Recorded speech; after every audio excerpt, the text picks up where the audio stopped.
استنى معاه شهر على ما ينفصل لانه مش مرتاح، وابوه متحكم شويه. انا بحبه قوي وفي نفس الوقت خايفه مش عارفه اعمل ايه. لا، غلط. اللي انت بتعمليه غلط، ووجودك في العلاقه دي غلط مادام هو يعني على علاقه بحد تاني. يعني اتمنى ما يكونش جواز، لانه لو جواز فانت كده بتساعدي في خراب بيوت. طبعا مش انت المسؤوله، لان انت انت مش صاحبه القرار. انما وجودك في علاقه مع شخص هو في علاقه مع حد تاني، اصلا ده وضع مش مناسب بالنسبه لك.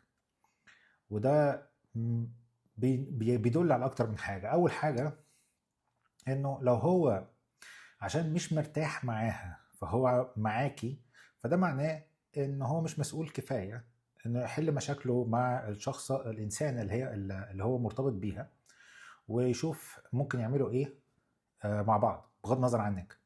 وبالتالي لو هو ما بيعملش كده ما بينهيش العلاقة لحد ما يبقى مرتاح معاكي ويطمن لوجودك على اساس ان انت اللي هتكوني المنقذ بالنسبة له لسبب راحته في حياته، فهو مسألة وقت وهيعمل كده برضو معاكي.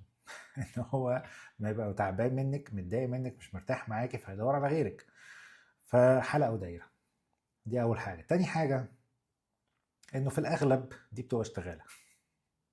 وحتى لو هو مش مرتاح مع مراته دلوقتي، لو هو عايز ياخد قرار، او يعني الانسان اللي هو مرتبط بيه لو عايز ياخد قرار بنهاية العلاقة مش محتاجك، مش محتاج وجودك عشان ياخد القرار ده.